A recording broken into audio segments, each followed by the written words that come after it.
Perdón si hay ruidos, es una casa, puede haber ruidos, hay bichitos, un gatito y una perra, así que también se pueden escuchar ruidos. Bien, vamos a arrancar, así no demoramos más la lectura. Capítulo número 25 de Tambores de Otoño. Aparece una serpiente. Octubre de 1768. En principio, no tenía nada contra las serpientes. Comen ratas, lo que es algo loable. Algunas son decorativas y la mayoría son lo bastante astutas como para mantenerse fuera del camino. Mi lema era vive y deja vivir. Pero esa era la teoría. En la práctica, tenía toda clase de objeciones con la enorme serpiente que se encontraba enrollada en el asiento del retrete. Aparte del hecho de que en aquel momento me molestaba muchísimo. No era útil comiendo ratas y estéticamente tampoco era agradable, ya que era gris con manchas oscuras. Pero mi mayor objeción era el hecho de que se trataba de una serpiente de cascabel.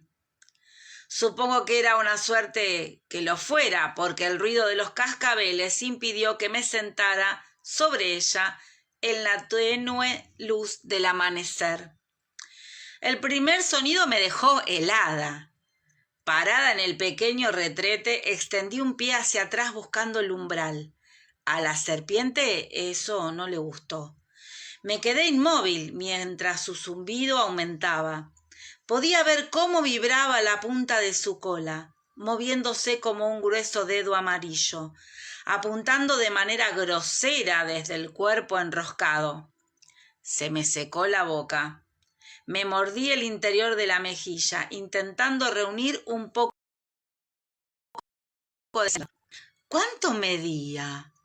Me pareció recordar que Brianna me había dicho mientras leía su manual de las Girl Scouts que las serpientes de cascabel eran capaces de alzarse a una distancia de 1/3 de la longitud de su propio cuerpo.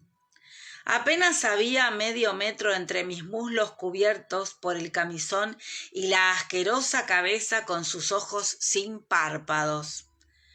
¿Medía 1,5 metros? Era imposible saberlo, pero el cuerpo redondeado con músculos escamados parecía enorme. Era una serpiente muy grande, y el miedo de que me mordiera en la entrepierna, si me movía, era suficiente para que me mantuviera inmóvil. Sin embargo, no podía permanecer allí para siempre. Dejando a un lado estas otras consideraciones, la impresión de ver a la serpiente no había disminuido la urgencia de mis funciones corporales. Tenía la vaga noción de que las serpientes eran sordas. Tal vez podría gritar pidiendo auxilio, pero ¿y si no era así? Había una historia de Sherlock Holmes donde una serpiente respondía. Puede que el silbido le pareciese inofensivo. Con precaución, fruncí los labios y soplé. No sé Claire, dijo una voz intrigada a mis espaldas. ¿Qué diablos estás haciendo? Salté ante la voz y lo mismo hizo la serpiente, o al menos se movió súbitamente en lo que pareció un inminente ataque. Me quedé inmóvil en el umbral y la serpiente dejó de moverse, excepto por el zumbido crónico de sus cascabeles como un molesto despertador que no se apaga. ¡Hay una maldita serpiente!, argumenté entre dientes, tratando de no mover los labios. Bueno, ¿por qué te quedas parada? Hazte a un lado y la sacaré. Los pasos de Jamie se acercaron. La serpiente también lo oyó. Era evidente que no era sorda. Y aumentó sus cascabeleos. ¡Ah!, exclamó Jamie en un tono diferente. Oí un susurro cuando se agachó detrás de mí. «Quédate quieta, Sassenach». No tuve tiempo de responder a su advertencia porque una piedra grande pasó rozando mi cadera y golpeó a la serpiente. Esta se retorció y cayó en el excusado con un plaf.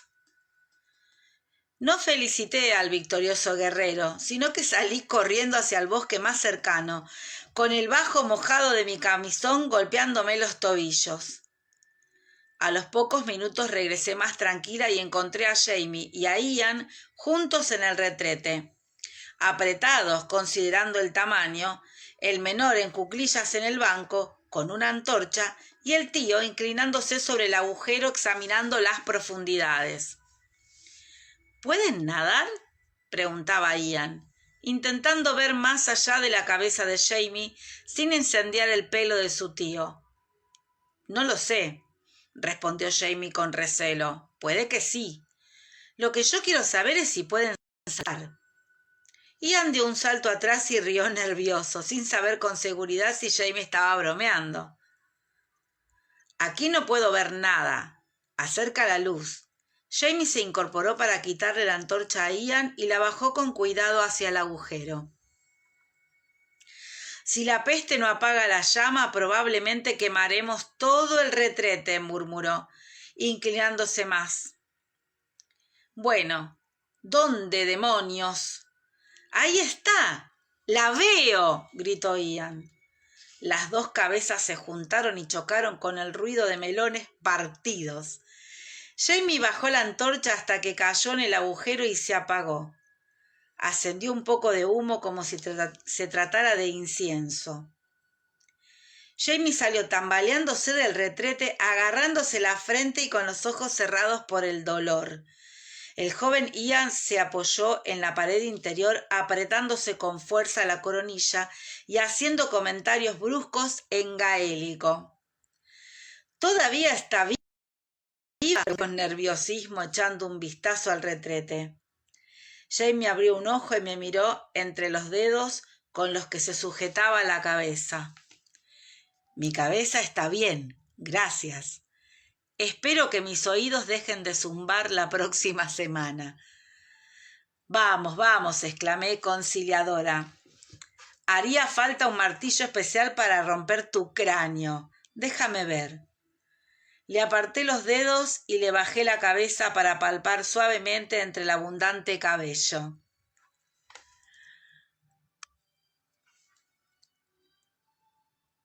Perdón, me apareció algo en el celular. Vuelvo a leer. Le aparté los dedos y le bajé la cabeza para palpar suavemente entre el abundante cabello. Tenía un chichón debajo del nacimiento del pelo, pero no había sangre. Besé el chichón y le di una palmada en la cabeza.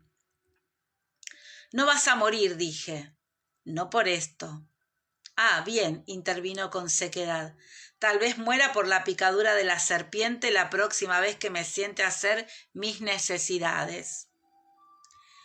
«Es una serpiente ponzoñosa, ¿verdad?», preguntó Ian, soltándose la cabeza y saliendo del retrete. Inspiró profundamente, llenando su pecho delgado con aire fresco. «Venenosa», lo corrigió Jamie. «Si muerde y enfermas, es venenosa. Si tú la muerdes y hace que enfermes, es ponzoñosa». «Bueno», aclaró Ian, desestimando la pedantería, «es una serpiente malvada, ¿verdad?». «Muy malvada», comenté, con un ligero estremecimiento. «¿Qué vas a hacer?», pregunté volviéndose hacia Jamie. Levantó una ceja. «¿Yo? ¿Por qué tengo que hacer algo?», quiso saber. «No puedes dejar que se quede ahí». «¿Por qué no?», dijo, levantando la otra ceja. Ian se rascaba la cabeza con aire ausente hasta que encontró el chichón y se sobresaltó. «Bueno, no sé, tío Jamie», intervino dubitativo. «Si quieres dejar tus pelotas colgando sobre una serpiente es tu problema, pero solo de pensarlo se me ponen los pelos de punta. ¿Cómo es de grande?». «Bastante grande, debo admitirlo». Jamie flexionó la muñeca mostrando su antebrazo para darle una idea. «¡Eh!», exclamó Ian. «¿No sabes si saltan?». Colaboré. Sí, lo sé, me miró con cinismo. Aún así, te garantizo que la sola idea es suficiente para provocar estreñimiento. ¿Y cómo quieres sacarla? Puedo dispararle con tu pistola, ofreció Ian, fascinado por la posibilidad de poder usar las apreciadas pistolas de Jamie. No necesitamos sacarla si podemos matarla.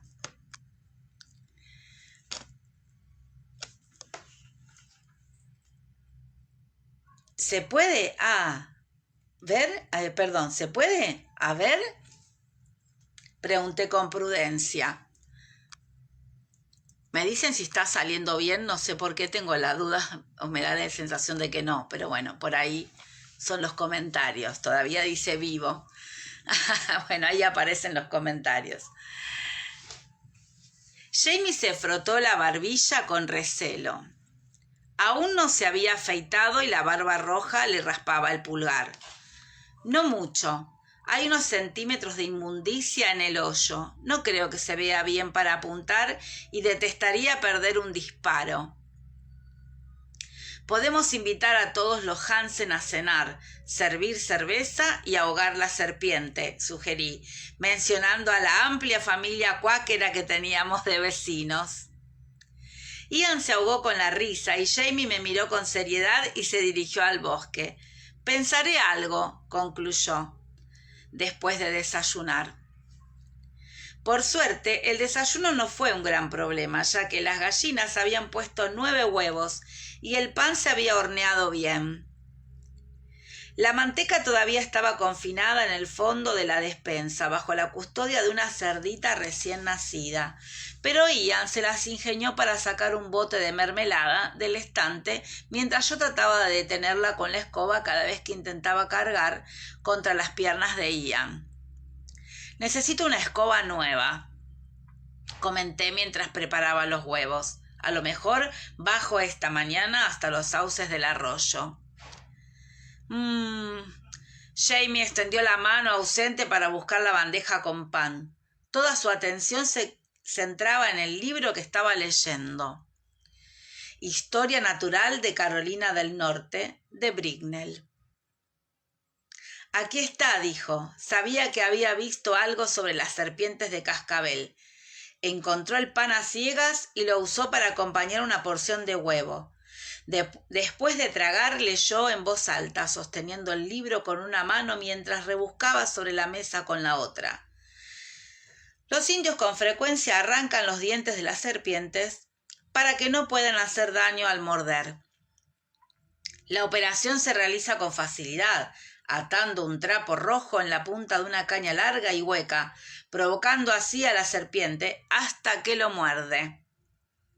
Los dientes se clavan con rapidez en el trapo y son visibles para los presentes. ¿Tienes algún trapo rojo, tía?, preguntó Ian, tragando un trozo de huevo con café de achicoria. Negué con la cabeza y pinché la última salchicha antes de que la mano de Jamie la encontrara. Azul, verde, amarillo, verde oliva, blanco y marrón. Rojo no. Ese es un buen libro, tío Jamie, dijo Ian con aprobación. ¿Dice algo más sobre las serpientes? Lanzó una mirada hambrienta a la mesa buscando más comida. Sin hacer comentarios, metí una mano en el aparador y saqué un plato de pudín que coloqué frente a él. Suspiró de felicidad cuando metió la cuchara mientras Jamie pasaba la página. Bueno, aquí hay algo sobre cómo las serpientes encantan a las ardillas y los conejos. Jamie tocó su plato y lo encontró vacío. Le acerqué la fuente con bollos. Es sorprendente observar cómo seducen y hechizan a ardillas, conejos, perdices y otras pequeñas bestias y aves que devoran con rapidez. La atracción es tan intensa que verá a la ardilla o la perdiz, que ya ha visto a la serpiente, saltar o volar de rama en rama, hasta que por fin corre o salta directamente a su boca, incapaz de evitar a su enemigo, que nunca cambia de postura hasta que obtiene a su presa. Su mano, que buscaba sustento a ciegas, encontró los bollos. Levantó uno y me miró. Nunca he visto eso.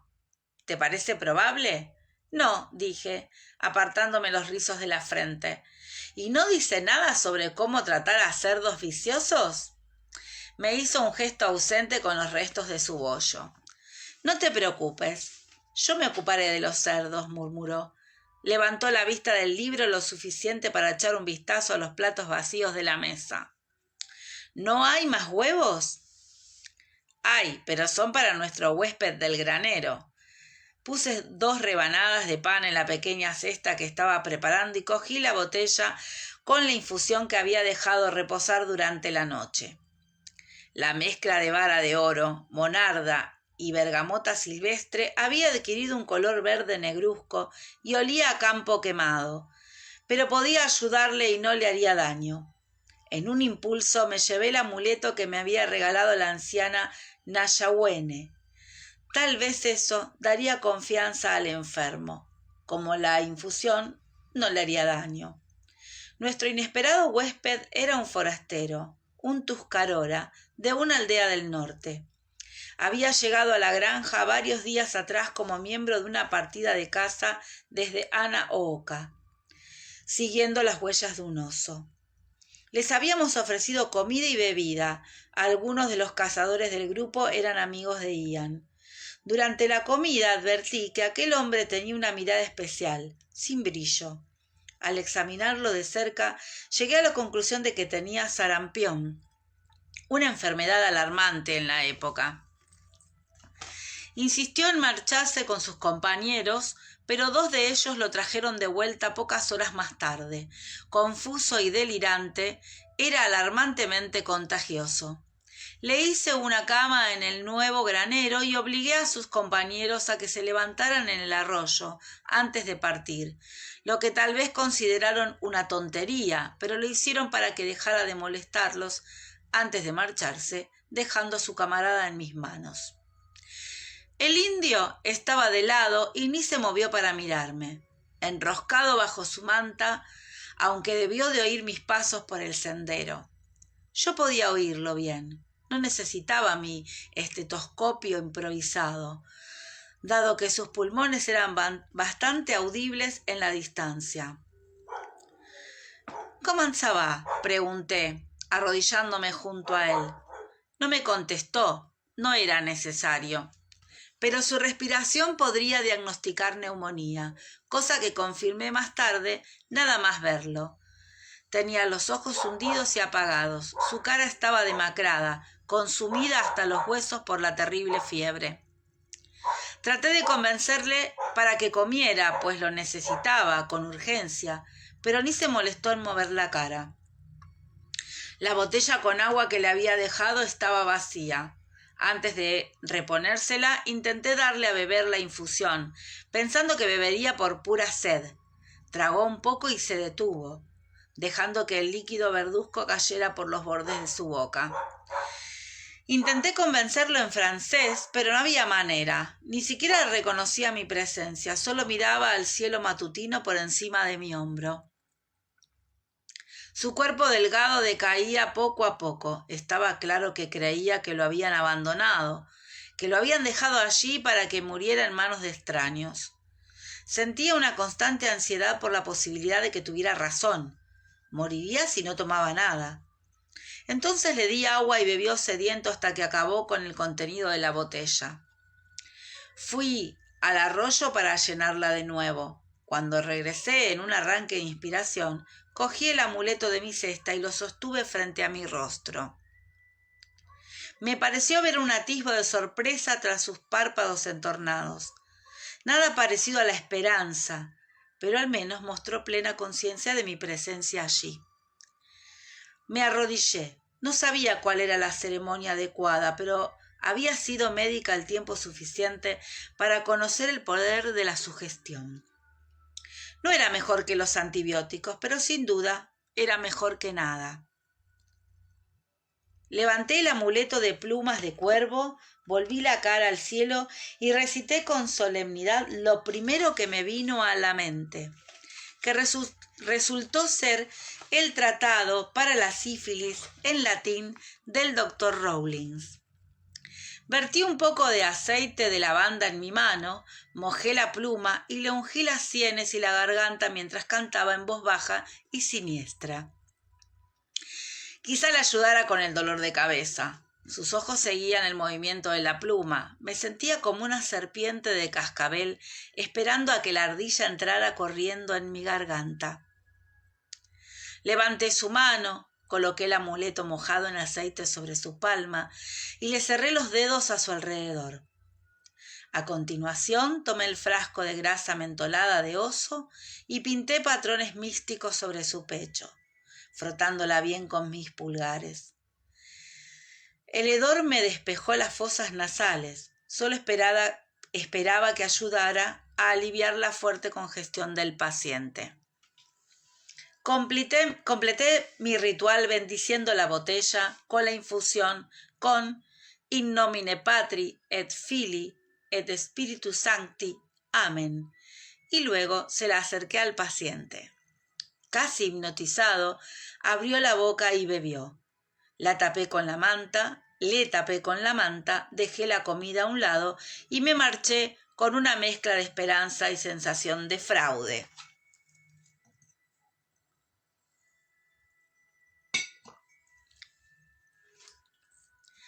Caminé con lentitud junto al arroyo, alerta a cualquier cosa que pudiera resultarme útil. Era una época del año demasiado temprana para encontrar muchas plantas medicinales. Las mejores eran las plantas fuertes y viejas, ya que, al haber estado durante muchas estaciones lidiando contra insectos, aseguraban una mayor concentración de principios activos en sus raíces y tallos. Pero también estaban las flores y los frutos, o las semillas que tenían sustancias útiles. Y aunque había visto matas de cabezas de tortuga y lobelia floreciendo en el lodo del sendero, aquellas ya habían echado semillas. Memoricé las ubicaciones cuidadosamente para futuras referencias y seguí recolectando. Me metí con cuidado en el arroyo con el cuchillo y la cesta en la mano para extraer una hermosa cola de caballo que flotaba entre las rocas en la orilla, así como una tentadora mata de hojas verdes aromáticas. También una mata de juncos. Había venido descalza, sabiendo que me acabaría metiendo al agua, pero al entrar el frío me quitó el aliento. Mis pies perdieron cualquier tipo de sensibilidad en cuestión de minutos, pero no me importaba. Olvidé la serpiente del retrete, el cerdo de la despensa y el indio del cobertizo. Absorta en la corriente de agua que discurría entre mis piernas, el tacto mojado y el frío de los tallos y el aroma de las hojas aromáticas. Las libélulas revoloteaban sobre los huecos iluminados por el sol. Los piscardos nadaban a toda velocidad y los mosquitos eran demasiado pequeños para resultar visibles. Un martín pescador cantaba con fuerza desde algún lugar corriente arriba, pero buscaba una presa mayor. Los piscardos se dispersaron con mi intrusión, pero se volvieron a amontonar grises y plateados, verdes y dorados, negros con blanco, todos insustanciales como las sombras de las hojas del año pasado flotando sobre el agua. Movimiento browniano, pensé, viendo cómo se levantaban nubes de cieno y se movían alrededor de mis tobillos, oscureciendo los peces. Todo, incluso la molécula más nimia, no dejaba de moverse, pero en su desplazamiento daba una paradójica impresión de quietud, pues el pequeño caos local creaba la ilusión de un orden general mayor. Yo también me moví, participando en el brillante baile del arroyo, sintiéndome ligera y advirtiendo cómo las sombras cambiaban sobre mis hombros. Los dedos de mis pies buscaban puntos de apoyo entre las rocas resbaladizas y semi-invisibles. Tenía las manos y los pies entumecidos por el agua.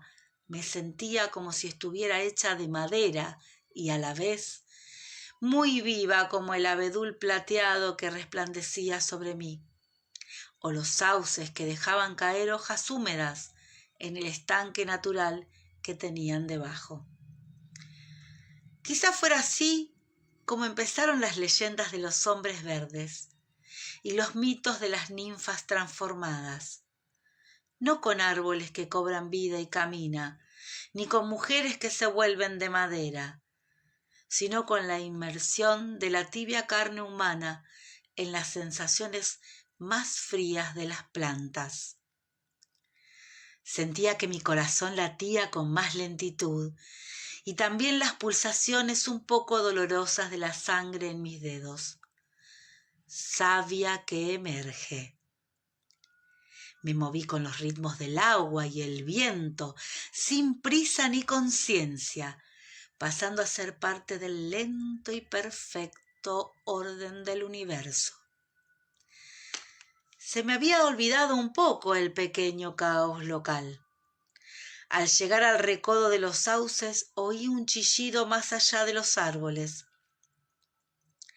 Había oído ruidos similares, producidos por animales, desde pumas hasta águilas cazadoras, pero podía reconocer la voz humana cuando la oía. Dando tumbos, me abrí camino entre las ramas hasta llegar a un claro. Un niño saltaba en la orilla, golpeándose enloquecido entre las piernas y chillando. ¿Qué? Empecé a decir. Levantó la vista y me miró con sus ojos azules sorprendidos por mi aparición. No estaba más sorprendido que yo. Debía de tener 11 o 12 años y era algo delgado, con una mata de pelo castaño rojizo. Sus ojos azules me miraban a ambos lados de una nariz recta, tan familiar como la palma de mi mano. Aunque sabía que nunca había visto antes a aquel niño. Tenía el corazón en la garganta y el frío había salido disparado desde mis pies hasta la boca de mi estómago. Entrenada para reaccionar a pesar del shock, conseguí ignorar su aspecto. Camisa y pantalones de buena calidad, aunque mojados, y espinillas largas y pálidas, con unas manchas negras que parecían barro. «Sanguijuelas», dije.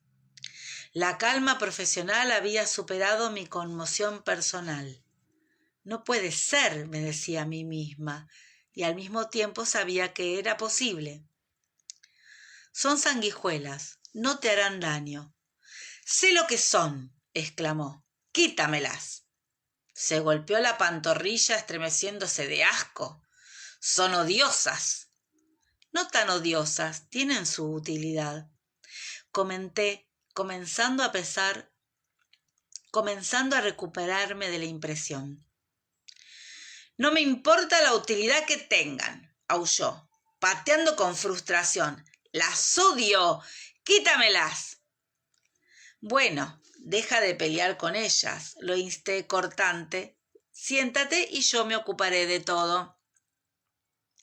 Vaciló mirándome con recelo hasta que de mala gana se sentó en una roca y extendió sus piernas ante mí. «¡Quítala ya!», ordenó. A su debido tiempo respondí. «¿De dónde vienes?». Me miró desconcertado. «Tú no vives por aquí», dijo con total seguridad. «¿De dónde vienes?». Hizo un evidente esfuerzo para recuperar la compostura. Dormimos en un lugar llamado Salem hace 3 noches. Esa fue la última ciudad que vi. Agitó las piernas. «Te he dicho que me las quites». Había varios métodos para quitarlas, la mayoría más dolorosos que las propias sanguijuelas. Eché un vistazo. Tenía 3 en una pierna y 4 en la otra. Uno de los pequeños animales estaba gordo y brillante, a punto de explotar. Le apreté la cabeza con la uña del pulgar y se soltó en mi mano, redondo como una canica y lleno de sangre. El muchacho la contempló pálido y tembloroso. No quiero desaprovecharla, expliqué. Fui a buscar la canasta que había dejado bajo las ramas mientras me abría paso entre los árboles. Y vi su casaca, los zapatos y las medias en el suelo. Las sencillas hebillas de los zapatos eran de plata, no de peltre, y la casaca era de buena calidad y estaba bien cortada, con un estilo nada habitual al norte de Charleston. No necesitaba más confirmación. Metí la sanguijuela en un puñado de barro y la envolví con hojas húmedas. Me di cuenta de que las manos me temblaban. El idiota, despreciable malvado, ¿qué diablos le había inducido a traerlo aquí? ¿Y qué haría Jamie? Me acerqué al muchacho que estaba doblado mirándose el resto de las sanguijuelas con asco. Había otra a punto de caerse y cuando me estaba arrodillando se cayó, rebotando con cuidado en la tierra húmeda. ¡Ah! Exclamó. ¿Dónde está tu padrastro? Pregunté bruscamente. Pocas cosas podían distraer su atención de sus piernas, pero esto lo hizo. Su cabeza se levantó de golpe y me contempló asombrado. Era un día fresco, pero su cara brillaba con una ligera capa de sudor. Pensé que tenía los pómulos y las sienes más estrechas, y la boca era diferente. Quizá el parecido no era tan evidente como creía. ¿Me conoces?, preguntó con aire de arrogancia que en otras circunstancias había sido divertido. Todo lo que sé sobre ti es que tu nombre de pila es William. ¿Tengo razón? Mis manos se crisparon y tuve la esperanza de haberme equivocado. Si era William, eso no era todo lo que sabía sobre él, pero era bastante para empezar. Sus mejillas se ruborizaron y sus ojos se apartaron de las sanguijuelas para observar a quién le trataba con tanta familiaridad y que parecía una bruja desgreñada y con faldas levantadas alrededor de los muslos. O tenía buenos modales o la falta de coherencia entre mi voz y mi aspecto hacía que tuviera cautela, porque se tragó la respuesta que con rapidez le vino a los labios. Sí, así es, dijo brevemente. William, vizconde Ashnes, 9º conde de Ellesmere. No, pregunté amablemente. ¡Qué agradable! Cogí una sanguijuela entre el pulgar y el índice y pero no la pude arrancar. También se estiró la piel del muchacho y éste dejó escapar un grito. «Déjala», ordenó. «Se va a partir, la vas a partir». «Puede ser», admití. Me puse en pie y me bajé las faldas. «Ven», dije, ofreciéndole la mano. «Te llevaré a casa. Si les pongo sal, caerán de inmediato». No aceptó la mano y se puso en pie algo tembloroso. «Papá», explicó al ver mi expresión, «nos hemos perdido y me ha dicho que lo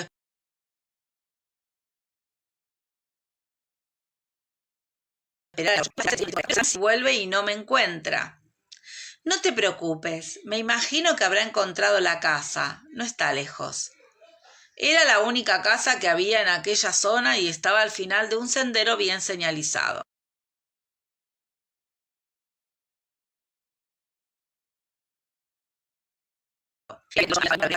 Mis labios se crisparon de manera involuntaria.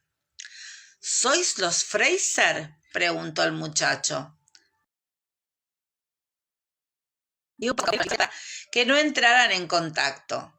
«Hemos venido a ver a James Fraser». «Yo soy la señora Fraser», dije y le sonreí. «Tu madrastra», pude haber añadido, pero no lo hice. «Ven». Los árboles, casi pisándome los talones en dirección a la casa. Tropezaba una y otra vez con las raíces y las piedras semienterradas, sin ver a dónde iba, luchando contra la sobrecogedora. Si William, vizconde Ashnes, noveno conde del Esmer, no era la última persona que en los bosques de Carolina del Norte, era desde luego la penúltima. Suponía que era algo menos probable que el rey George apareciera.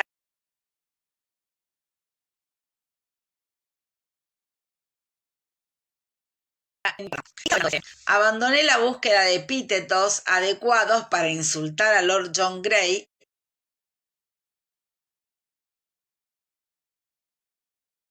y hacer. William, vizconde Ashnes, noveno conde del Esmer, o lo que él creía que era.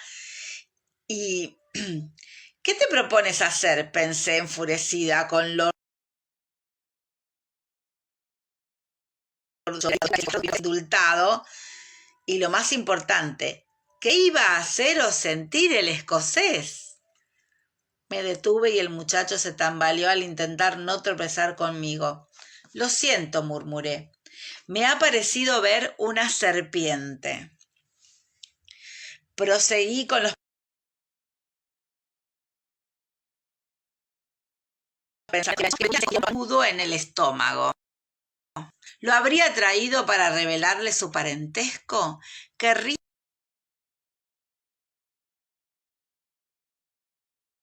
Alarmaba, no encajaba con la responsabilidad del hombre que había conocido en Jamaica.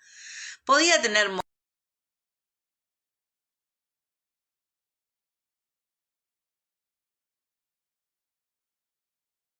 motivos sexual por el marido de una, pero debo admitir que no conocía señales de maldad o crueldad en su carácter. Por el contrario, me había parecido un hombre honorable, sensible y bondadoso, al menos hasta que conocí su debilidad por Jamie.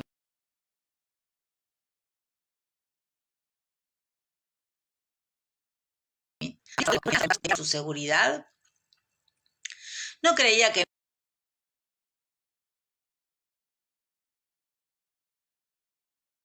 nadie. Y yo, por supuesto, pensé después. Sin pruebas del parecido, reprimí una vez más la necesidad de volverme y mirarlo. No había motivos para que nadie sospechara. Pero si los veían juntos, bueno, pronto yo los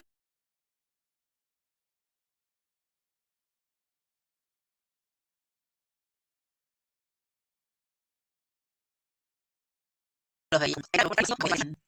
De manera deliberada tomé un rápido desvío de cornejo y lo usé como excusa para volverme y esperarlo. Llegó detrás de mí, agachándose torpemente.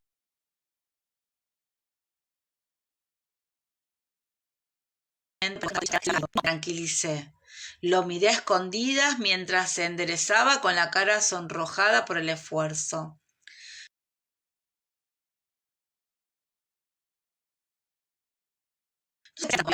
Pero aún no le habían alcanzado. Tenía los contornos, pero no la sustancia. Sería alto, eso era obvio, pero ahora todavía era tan alto. Sus extremidades eran muy delgadas y suficientemente delgadas como para ser delicadas.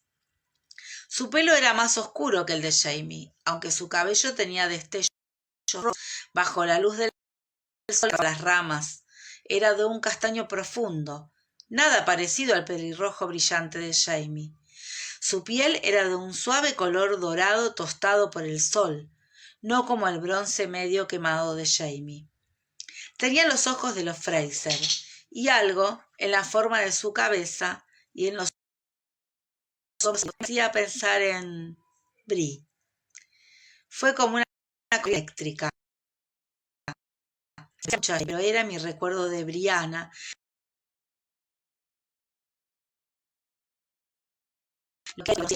10 años menor, pero sus facciones eran mucho más parecidas a las de ella que a las de Jamie. Se había detenido un montón de pelo, pero una rama de cornejo luego me alcanzó, enarcando una ceja de manera inquisitiva. ¿Está lejos?, preguntó. El color había vuelto a su rostro, por el esfuerzo de la caminata, pero aún parecía algo enfermo y evitaba mirarse las piernas. No, dije. Hice un gesto hacia la arboleda de castaños. Justo ahí. Mira, puedes ver el humo de la chimenea. No quería que lo dirigiera, así que echó a caminar con rapidez, ansioso por deshacerse de las sanguijuelas. Me apresuré porque no quería que llegara a la cabaña antes que yo. Sentía una serie de inquietantes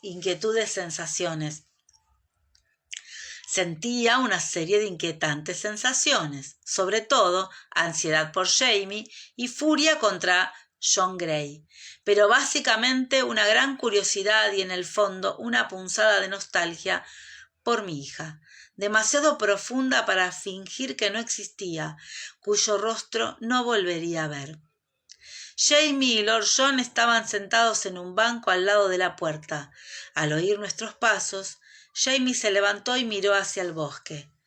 Había tenido tiempo de prepararse. Su mirada pasó con indiferencia por el muchacho y se volvió hacia mí. Vamos, Claire. Has encontrado a otro de nuestros visitantes. He enviado a Ian para que lo buscara. ¿Recuerdas a Lord John?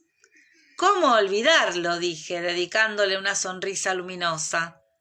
Su boca tembló, pero mantuvo el semblante serio e hizo una profunda inclinación. ¿Cómo era posible que un hombre mantuviera un aspecto tan impecable después de varios días a caballo, durmiendo en el bosque? Para servirla, señora Fraser. Miró al muchacho con el ceño fruncido debido al aspecto que mostraba.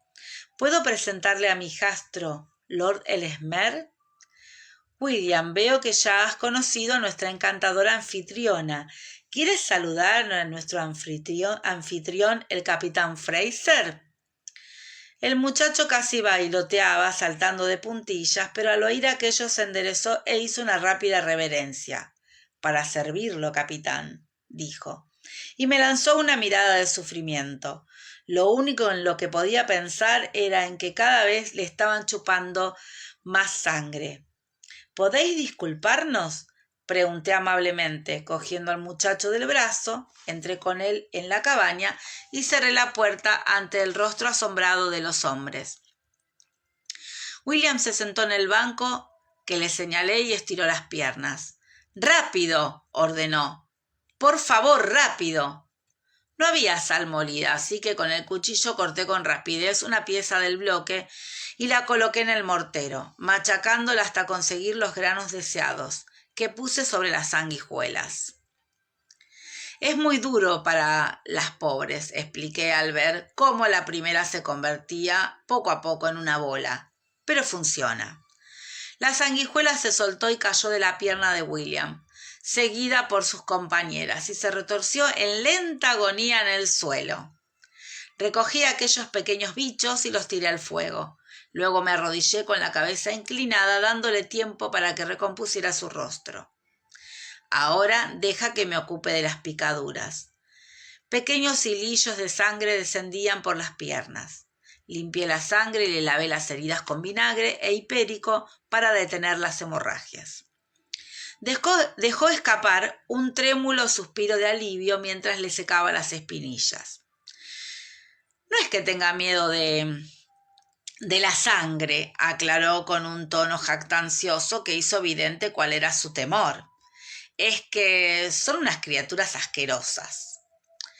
Son unas cositas detestables, dije. Me incorporé, cogí un trapo limpio, lo mojé en el agua y sin formalidades le lavé la cara.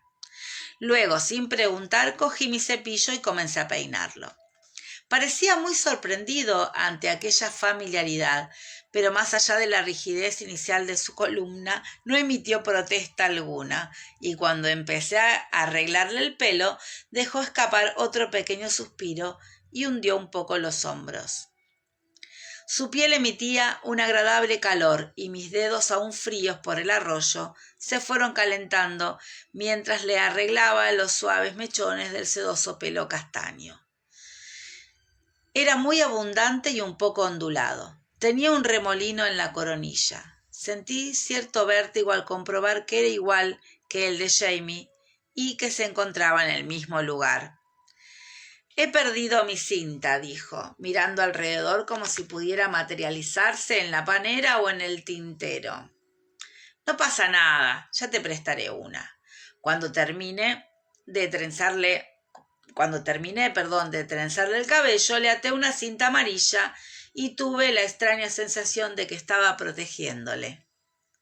Había conocido su existencia pocos años antes y sí había pensado en él.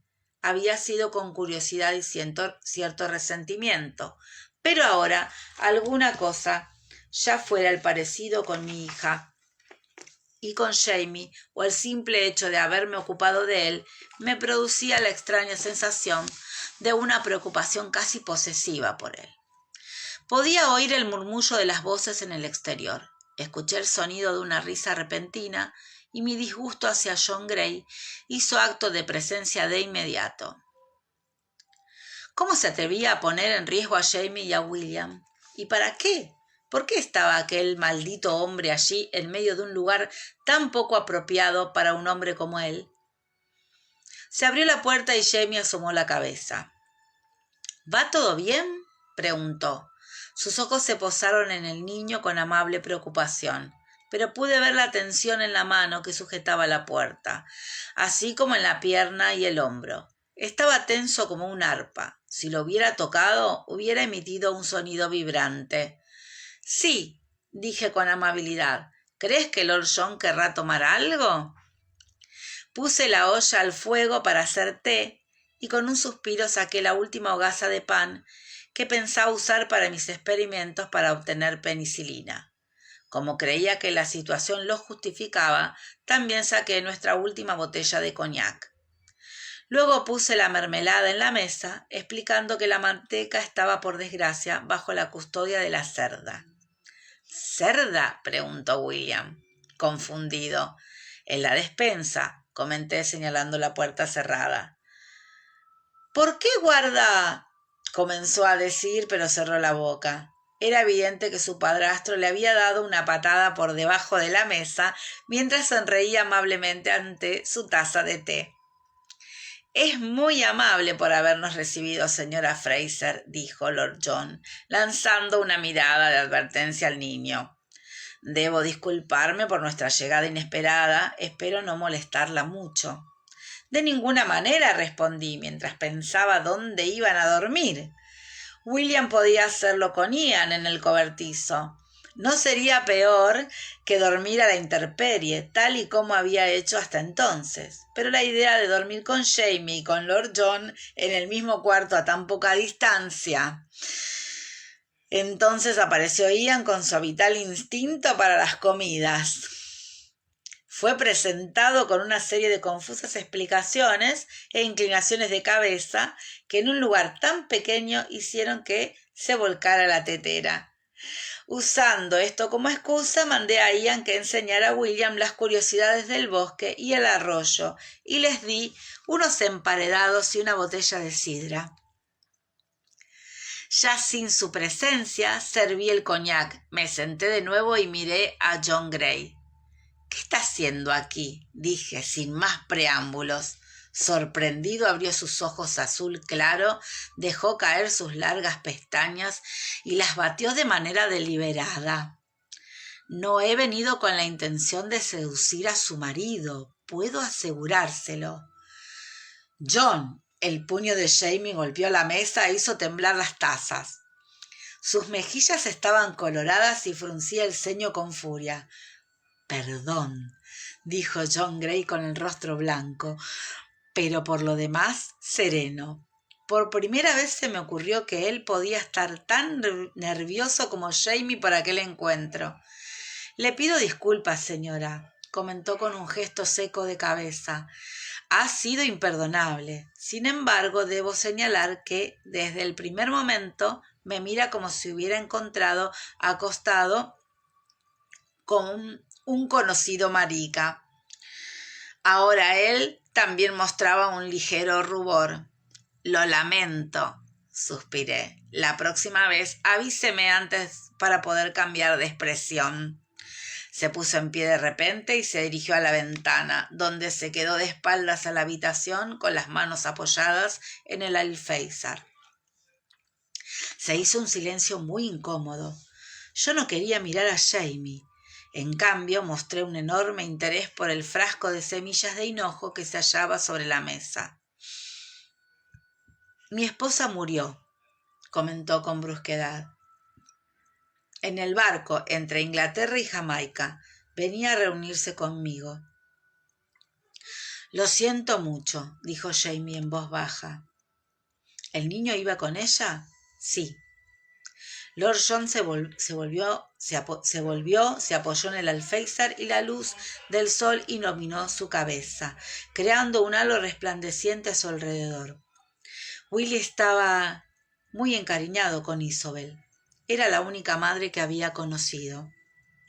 La verdadera madre de Willy, Geneva Dunsany, había muerto en el parto.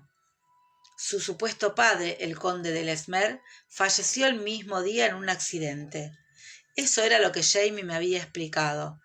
También que Isobel, la hermana de Geneva, se había hecho cargo del niño y que John Gray se había casado con ella cuando el niño tenía 6 años.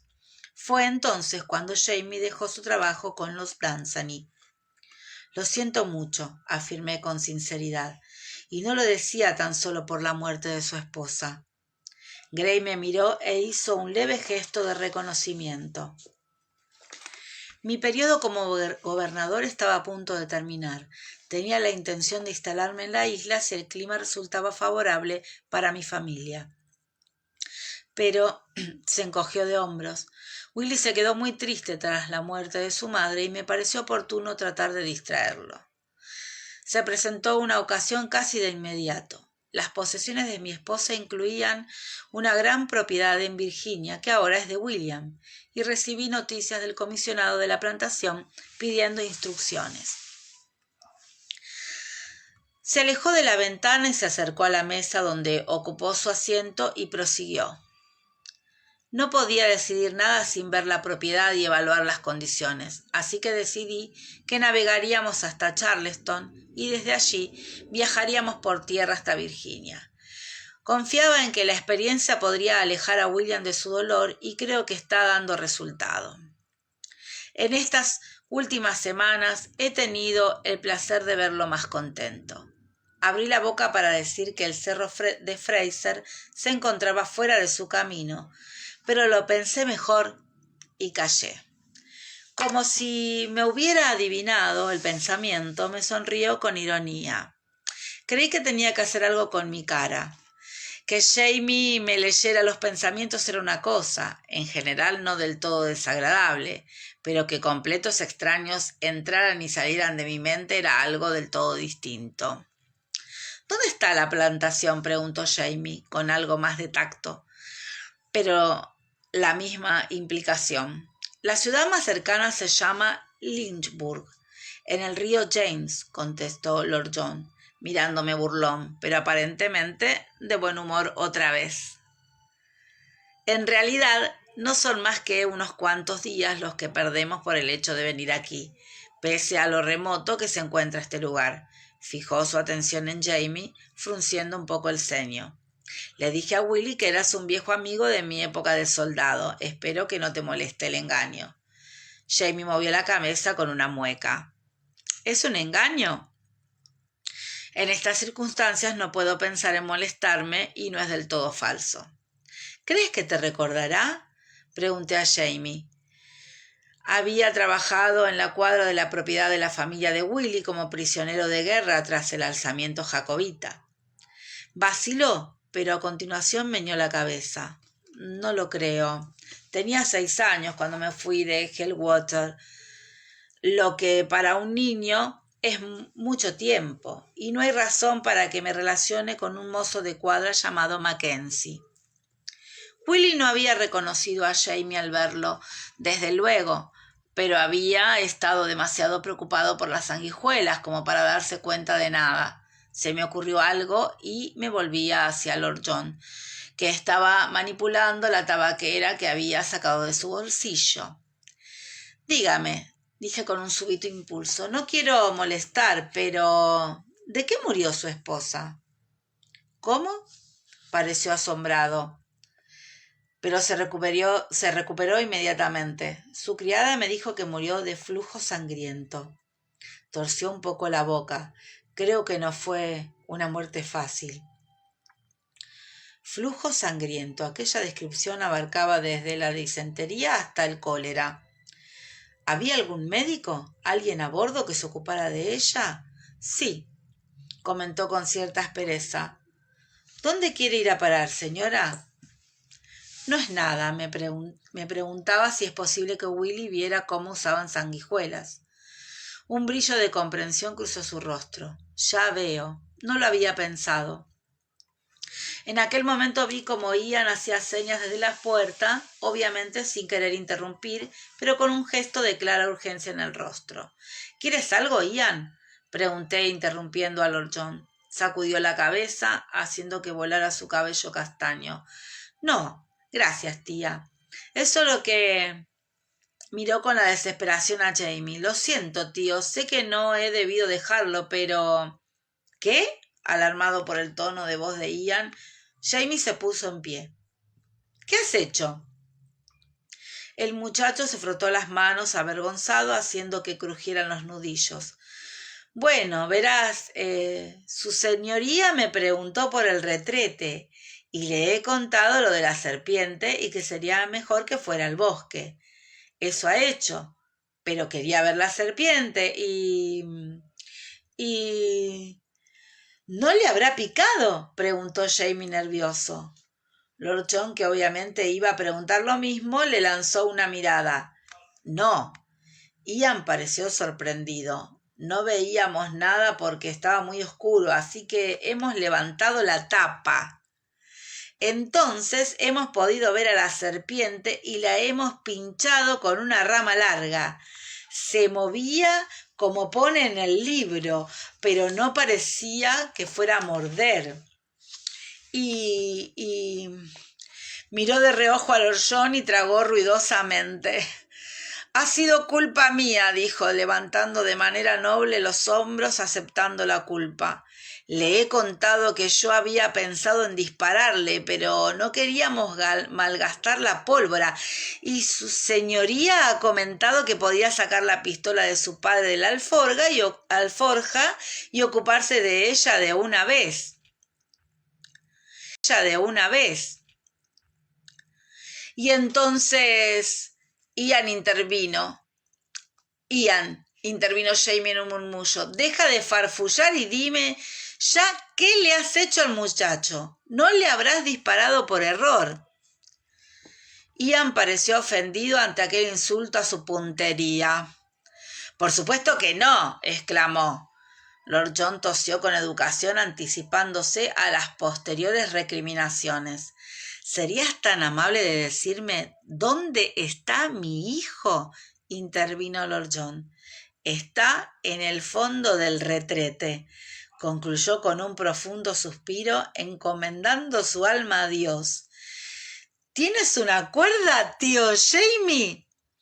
Con una admirable economía de palabras y movimientos, Jamie llegó hasta la puerta y desapareció, seguido por Lord John. ¿Está ahí con la serpiente? Pregunté mientras buscaba algo que me sirviera de torniquete por si fuera necesario. No, tía, contestó Ian. ¿Cómo lo iba a dejar con la serpiente? Mejor voy a ayudar, añadió y desapareció. Corrí tras él y encontré a Jamie y Lord John espalda contra espalda en la puerta del retrete, conversando con las profundidades. Me puse de puntillas para mirar por encima del hombro de Lord John. Vi una rama rota de pacana que sobresalía unos centímetros del agujero rectangular. Contuve la respiración. Lord Ellesmere había hecho que saliera parte del contenido y el hedor era insoportable. Dice que no está herido, comentó Jamie, alejándose del agujero y desenrollando una cuerda que llevaba al hombro. Bien, dije, ¿y ¿Y dónde está la serpiente? Miré con nerviosismo la letrina, pero no podía ver nada más allá de las tablas de cedro y los recovecos oscuros del hoyo. Se ha ido hacia ese lado, confirmó Ian, señalando el camino por el que había venido yo. No ha logrado alcanzarla con el arma. Yo le he pegado con la rama y la condenada se ha enrollado en ella y ha avanzado.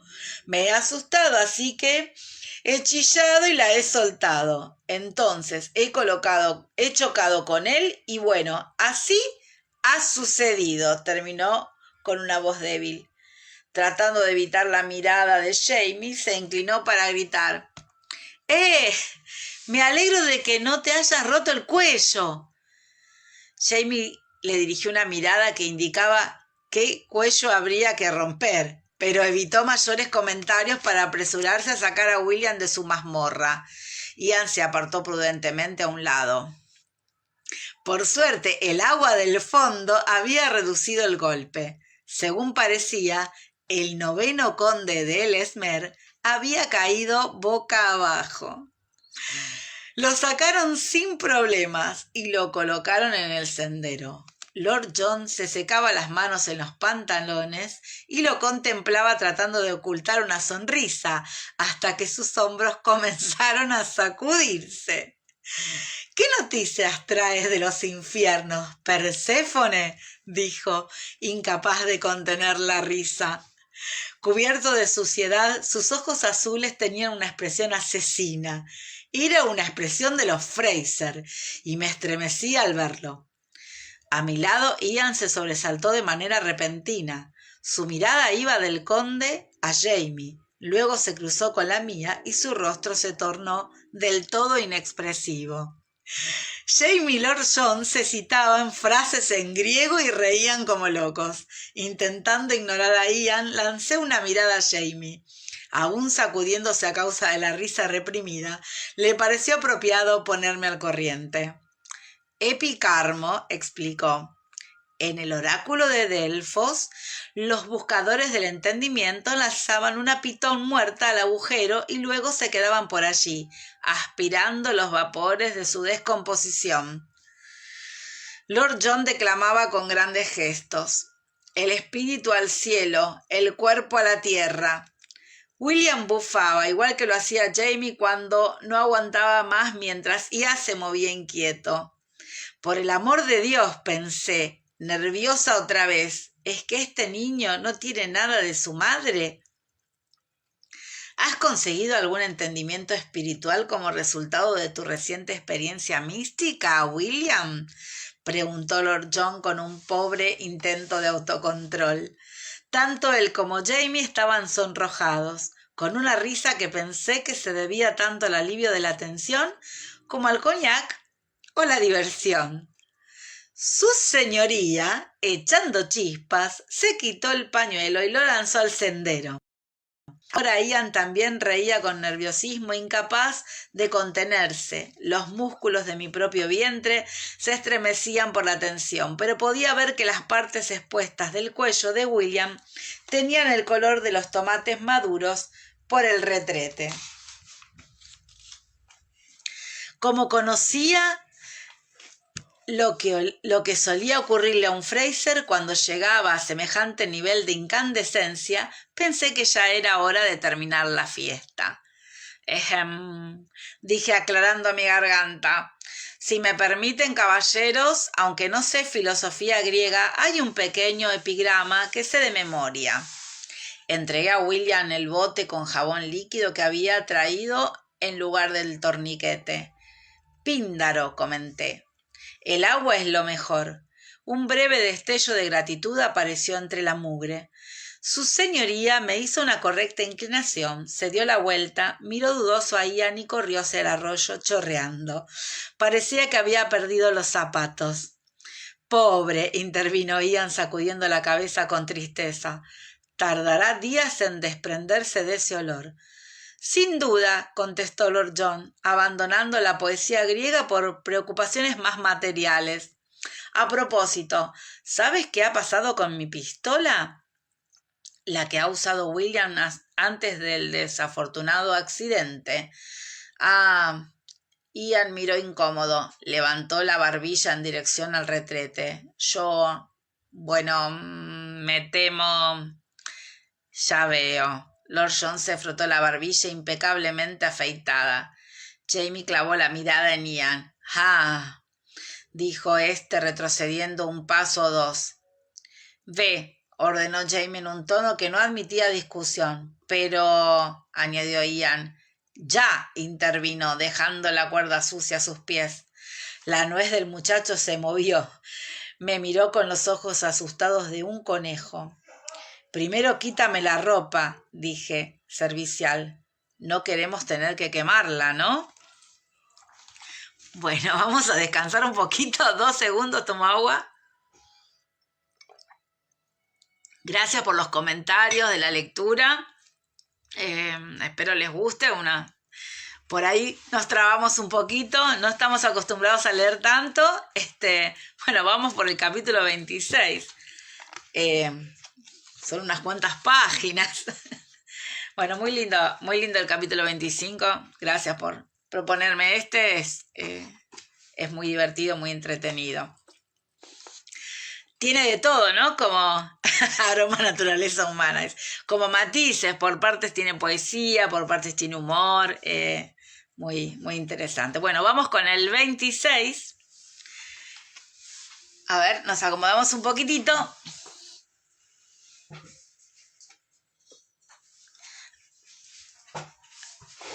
A ver, estar sentada tanto tiempo, acá se me cayó el franquito. Bueno. Capítulo 26. Plaga y pestilencia.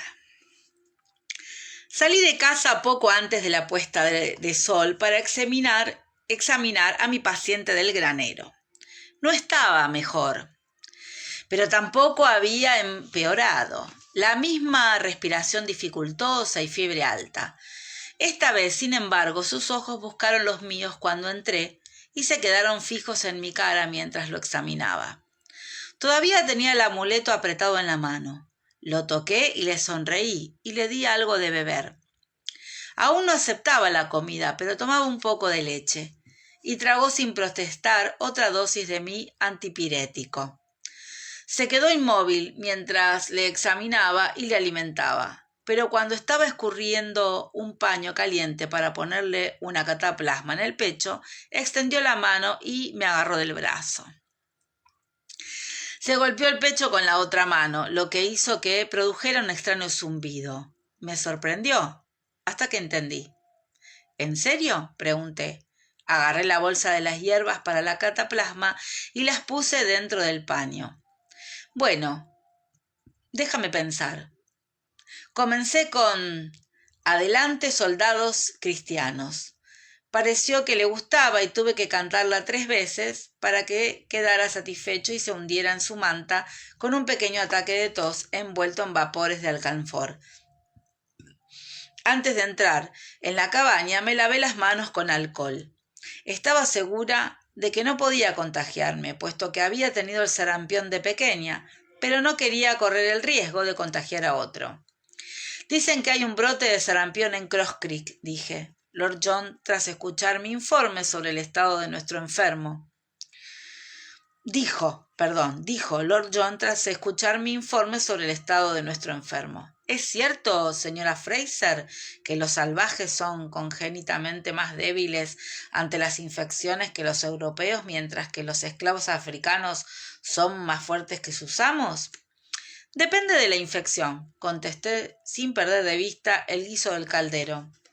«Los indios son mucho más resistentes a las enfermedades parasitarias como la malaria, causadas por organismos de aquí. Los africanos soportan mejor las fiebres, como el dengue, que vino con ellos desde África. Pero los indios no tienen mucha resistencia ante las plagas europeas como la viruela y la sífilis». Lord John parecía un poco desconcertado, lo que me produjo una pequeña satisfacción. Era evidente que solo había preguntado por cortesía, no esperaba que supiera nada. «Es fascinante», afirmó, un poco sorprendido, pero claramente interesado. «¿Se refiere a los organismos? Entonces, ¿suscribe la teoría del señor Evan Hunter sobre las criaturas miasmáticas? Entonces me tocó a mí mostrarme perpleja. No del todo, no, dije, y cambié de tema. Pasamos una velada bastante agradable. Jamie y Lord John intercambiaron anécdotas de caza y pesca, comentando la sorprendente abundancia de la región, mientras yo remendaba medias.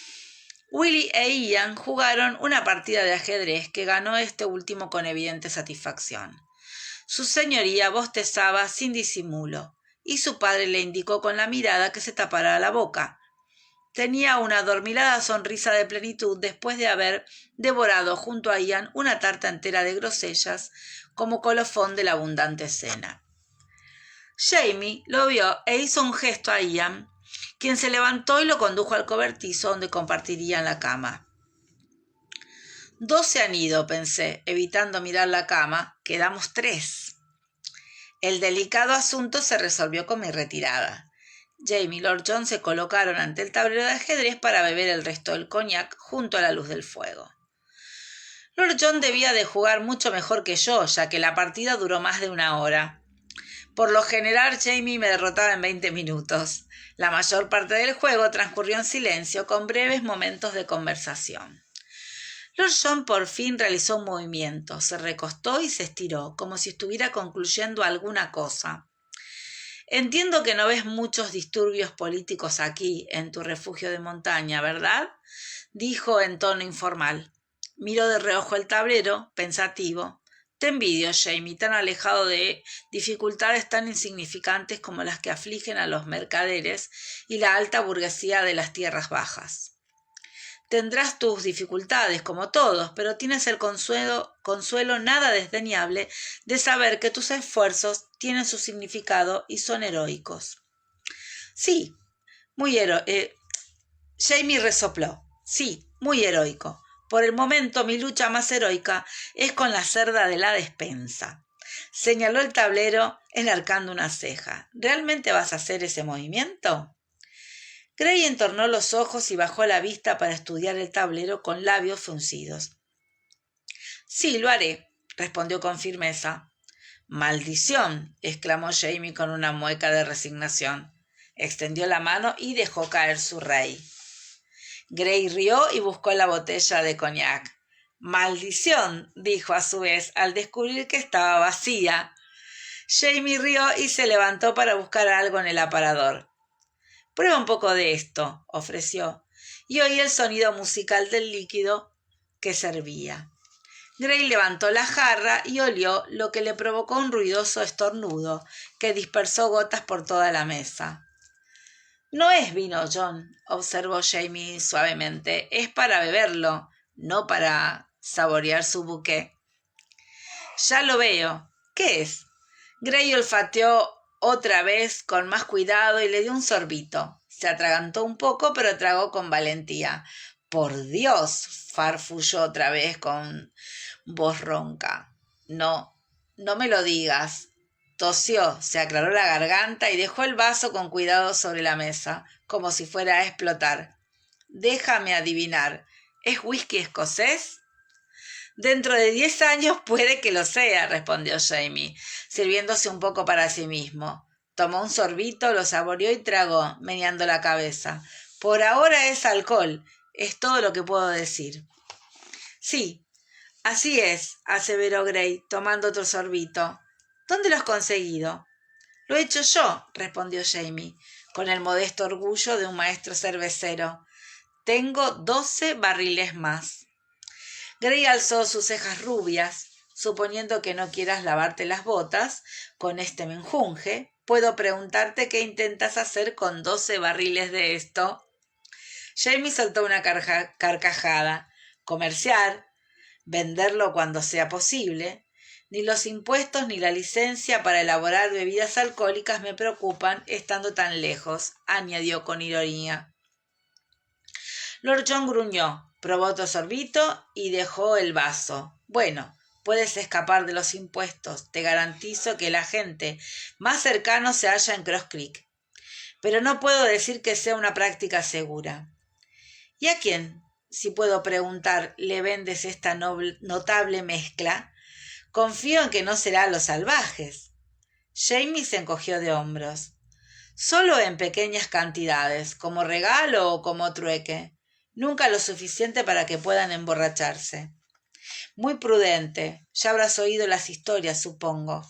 Hablé con un hombre que sobrevivió a la masacre de Michilimackinac durante la guerra con los franceses. Aquello ocurrió en parte, al menos, porque una gran cantidad de alcohol cayó en manos de muchos indios que estaban en el fuerte. Sí, las he oído, aseguró secamente Jamie. Pero nosotros tenemos buenas relaciones con los indios, y tampoco son tantos. Procuro ser cuidadoso. Probó otro pequeño trago e hizo una mueca. Supongo que arriesgas más envenenando a uno de ellos que intoxicando a la multitud. Dejó el vaso y cambió de tema. En Wilmington hablaban de un grupo de rebeldes llamados reguladores, que aterrorizan las zonas más alejadas y provocan motines. ¿Has encontrado algo semejante por aquí? Jamie bufó. ¿Aterrorizar a quién? ¿A las ardillas? Está la zona rural, John, y luego está la selva. Seguro se encuentra muy alejado, John. Esto es terreno virgen. Seguro que habrás advertido la falta de habitantes mientras venías hasta aquí. Sí, lo he notado, dijo Gray. Y sin embargo he oído ciertos rumores sobre tu presencia aquí y tu influencia para controlar la creciente rebeldía. Jamie rió. Creo que pasará tiempo antes de que haya muchos rebeldes que reprimir. Todo lo que hice fue golpear a un viejo granjero alemán que intentaba estafar a una joven en el molino junto al río. Él pensó que le había dado menos de lo que le correspondía, cosa que no era así, y no conseguía convencerlo. Ese fue mi único intento de mantener el orden público. Gray rió y cogió el rey. Me alegro de oír eso. ¿Me harías el honor de jugar otra partida? Supongo que no puedo pensar en ganarte de nuevo con el mismo truco. Me di la vuelta en la cama sin poder dormir y me quedé mirando el techo.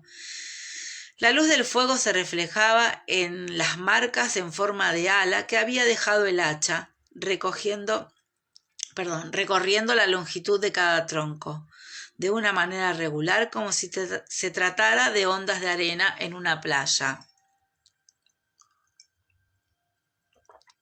Intenté ignorar la conversación que tenía lugar detrás de mí y me perdí en el recuerdo de Jamie retirando la corteza y cuadrando troncos, así como en el hecho de dormir entre sus brazos bajo el refugio de una pared a medio construir, sintiendo cómo la casa se elevaba a mi alrededor, envolviéndome de calor y seguridad como la materialización permanente de su abrazo. Siempre me sentía segura y reconfortada con su imagen, incluso cuando estaba sola en la montaña, sabiendo que estaba protegida por la casa que había construido para mí. No obstante, aquella noche no estaba funcionando en absoluto. Me quedé inmóvil, tratando de saber qué me pasaba, o mejor, por qué, aunque sabía que eran celos. Era indudable que estaba celosa. Una emoción que no sentía desde hacía años y me asombraba por sentirla ahora. Me coloqué boca abajo y cerré los ojos, intentando ignorar el murmullo de la conversación. Lord John había sido todo un caballero conmigo. Más que eso, había sido inteligente, considerado, en resumen, encantador. Y escuchar su conversación inteligente, considerada y encantadora con Jamie me retorcía las entrañas y hacía que apretara los puños bajo la manta. «Eres idiota», me dije furiosa. «¿Qué te pasa?» Traté de relajarme respirando despacio por la nariz con los ojos cerrados. En parte era por Willy, por supuesto. Jamie era cuidadoso, pero había visto su expresión cuando miraba al muchacho sin que lo observaran. Todo su cuerpo irradiaba una tímida alegría, orgullo mezclado con inseguridad, y eso me destrozaba. Nunca miraría a Brianna, su primera hija, de esa manera. Nunca la vería. No era culpa suya, pero parecía tan injusto. Al mismo tiempo no iba a reprocharle que se alegrara de ver a su hijo. Y tampoco lo hacía, pero me dije firmemente a mí misma. El hecho era que ver al muchacho me producía una terrible nostalgia. Su rostro firme y apuesto era la viva imagen del de su hermana. Ese era mi problema. No tenía nada que ver con Jamie, con Willie o con John Gray, que había traído al niño aquí. ¿Para qué? Eso es lo que había estado pensando desde que me recuperé de la impresión de su aparición y continuaba haciéndolo. ¿Qué diablos quería aquel hombre? La historia sobre la propiedad de Virginia podía ser verdad o solo una excusa. Incluso si era verdad, venir al cerro de Fraser constituía un considerable desvío. ¿Por qué se había tomado tantas molestias en traer al muchacho? ¿Y por qué había corrido tantos riesgos? Willie no era consciente de un parecido que incluso Ian había advertido. Pero, ¿y si no fuera así? ¿Era tan importante para Gray reafirmar la obligación de Jamie para con él? Me puse de lado y abrí un poco un párpado para observar sus cabezas pelirroja y rubia inclinadas sobre el tablero, absortas. Gray movió un caballo y se recostó, frotándose la nuca y sonriendo para sí por el efecto que había causado su movimiento. Era un hombre apuesto, menudo y de huesos finos, pero con un rostro fuerte y hermoso, y una boca que, sin duda, muchas mujeres envidiarían. Gray era incluso mejor que Jamie a la hora de ocultar sus pensamientos. Aún no le había visto una sola mirada acusadora. No obstante, había advertido una en Jamaica, y no tenía duda alguna de la naturaleza de sus sentimientos hacia Jamie.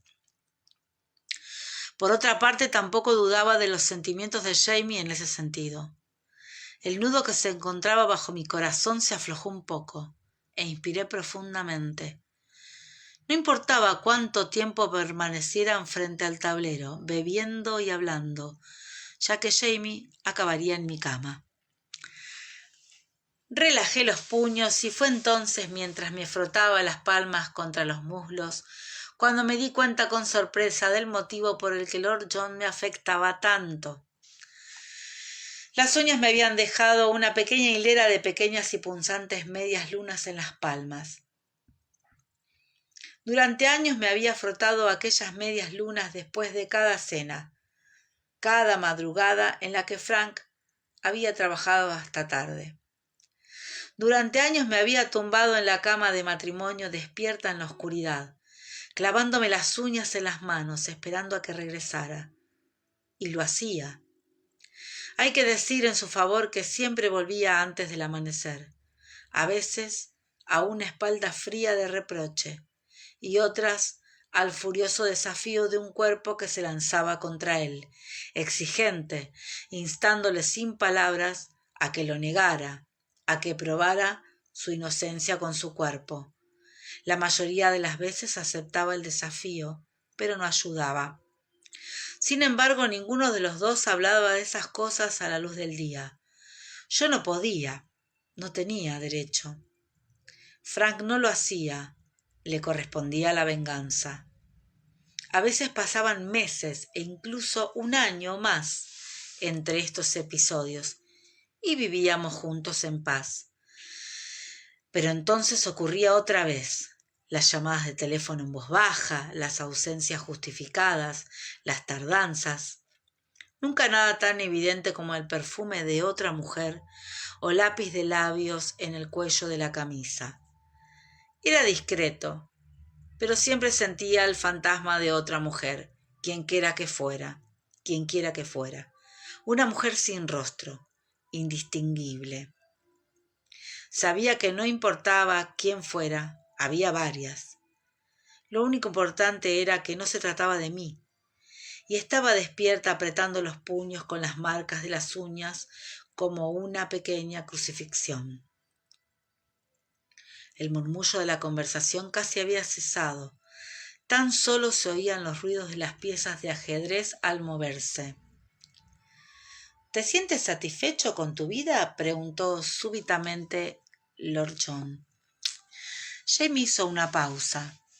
Tengo todo lo que un hombre puede desear, contestó con calma. Un hogar, un trabajo honrado, a mi esposa conmigo, y sé que mi hijo está a salvo y bien cuidado. Levantó la vista y miró a Gray. Y un buen amigo. Se estiró y palmeó la mano de Lord John. No deseo nada más. Cerré mis ojos con determinación y comencé a contar ovejas. Me despertó Ian poco antes del amanecer, agachado al lado de mi cama. «Tía», dijo suavemente con una mano en mi hombro, «será mejor que vengas. El hombre del granero está muy mal». De manera automática me puse en pie, me envolví en la capa y salí descalza detrás de Ian mientras mi mente comenzaba a funcionar. No hacían falta grandes diagnósticos. De lejos se oía la respiración entrecortada del indio. El conde estaba en la puerta con el rostro pálido y atemorizado bajo la luz gris. «Vete», ordené cortante. «No debes estar cerca de él, ni tú tampoco, Ian. Marchaos los dos a casa. Sacad agua caliente del caldero y traédmela junto con mi caja y trapos limpios». Willy se apresuró a obedecer, ansioso por alejarse de aquellos sonidos atemorizantes que provenían del granero. Pero Ian se quedó con el rostro preocupado. «No creo que puedas ayudarlo, tía», argumentó Ian. Me miró fijamente en los ojos con la profundidad adulta del entendimiento. «Es muy probable», le respondí, en los mismos términos, «pero no puedo quedarme sin hacer nada». Inspiró hondo y asintió. «Sí, pero creo...». Vaciló y continuó a pesar de mi gesto. «Creo que no deberías atormentarlo con medicinas. Está condenado a morir, tía. Anoche escuchamos a la lechuza y él también tiene que haberla oído. Para ellos es señal de muerte». Lancé una mirada al rectángulo oscuro de la puerta, mordiéndome el labio. Su respiración era superficial y sibilante, con pausas alarmantemente largas. Volví a mirar a Ian. «¿Qué hacen los indios cuando alguien va a morir? ¿Lo sabes?» «Cantan», dijo con rapidez. «La chamán se pinta la cara y canta para que el alma pueda marcharse sin que se la lleven los demonios». Vacilé. Mis instintos por hacer algo luchaban con la convicción de que cualquier acción sería inútil. ¿Tenía derecho a privar a aquel hombre de la paz de su muerte? Peor aún, de provocarle el miedo de que su alma se perdiera por mi interferencia. Ian no esperó a que resolviera mis dudas. Se agachó y recogió tierra, escupió para humedecerla y la convirtió en barro. Sin hablar, untó un dedo y trazó una línea sobre mi frente hasta el puente de la nariz. «Ian», «shh», murmuró concentrado. «Creo que es así». Añadió 2 rayas en mis mejillas y otra en zigzag en la parte izquierda de la mandíbula. Es lo más aproximado a lo que recuerdo. Solo lo he visto una vez y de lejos.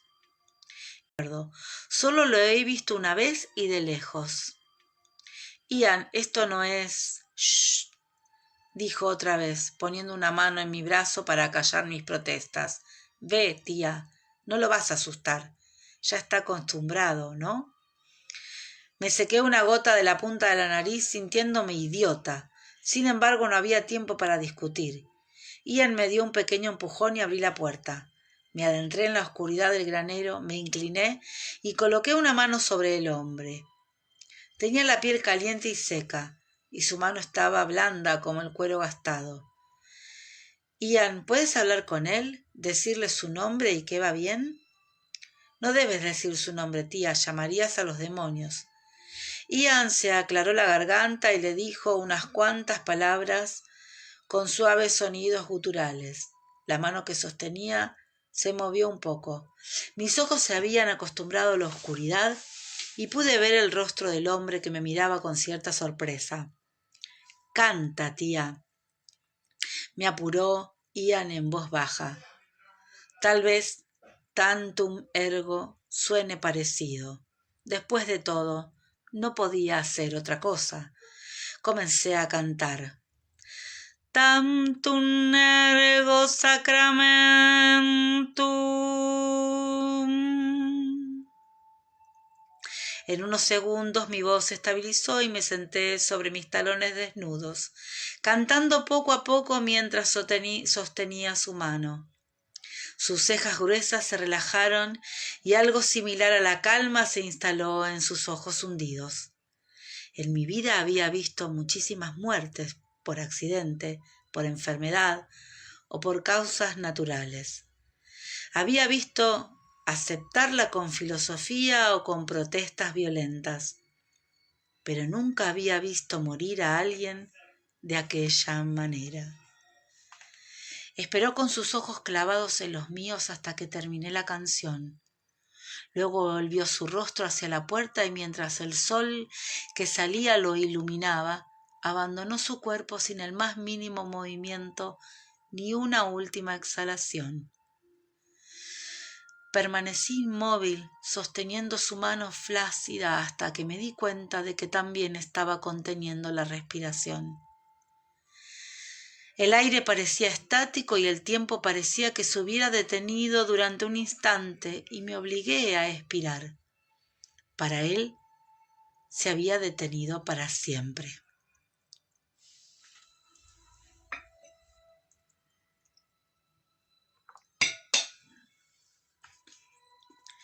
¿Qué vamos a hacer con él?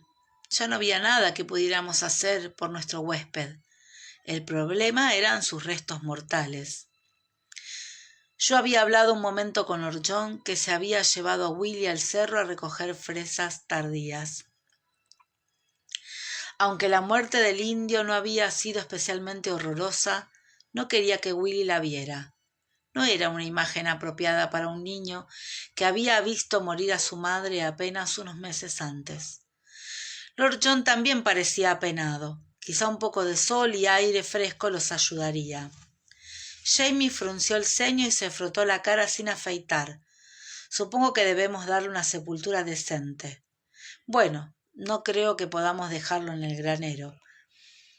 ¿Pero qué pensará su gente si lo enterramos aquí? ¿Sabes cómo entierran a sus muertos, Ian?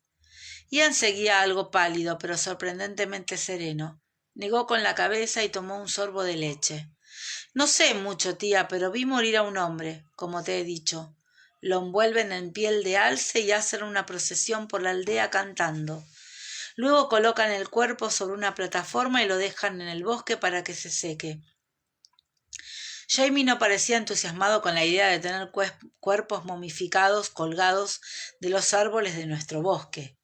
Creo que será mejor envolver el cuerpo con decencia y llevarlo a la aldea para que su gente se encargue de él. No, no puedes hacer eso. Saqué del horno la bandeja de magdalenas recién hechas. Arranqué una ramita y la clavé en un pastelillo esponjoso. Salió limpia, así que puse la bandeja en la mesa y me senté. Fruncí el ceño abstraída en el frasco de miel que tenía un resplandor dorado bajo el sol de la mañana. El problema es que el cuerpo todavía es infeccioso. ¿No lo habrás tocado, Ian? Le lancé una mirada y sacudió la cabeza con sobriedad. No, tía. No, después de que cayera enfermo aquí. Antes no me acuerdo, estábamos cazando todos juntos. Y no has pasado el sarampión. Y nos has pasado el sarampión, maldita sea. Me pasé la mano por el pelo. ¿Y tú? Pregunté a Jamie. Para mi alivio, asintió. Sí, tenía unos 5 años. Dijiste que no se puede tener 2 veces, así que no me pasará nada por tocar el cuerpo, ¿no? No, y a mí tampoco. Yo también enfermé de sarampión. El problema es que no podemos llevarlo a la aldea. No sé cuánto tiempo sobrevive el virus en el cuerpo y en las ropas. Es una especie de germen, pero ¿cómo le explicamos a su gente que no lo pueden tocar? No podemos arriesgarnos a que se contagien. Lo que me preocupa, dijo Ian de manera inesperada, es que no es de Ana o Oka, sino de una aldea del norte. Si lo enterramos aquí, de la manera habitual, su gente se enterará y creerá que lo matamos y lo enterramos para ocultarlo. Esa es una siniestra posibilidad que no se me había ocurrido. Sentí como si una mano helada se apoyara en mi nuca. ¿Tú crees? Ian se encogió de hombros, abrió una magdalena caliente y le puso miel en el interior.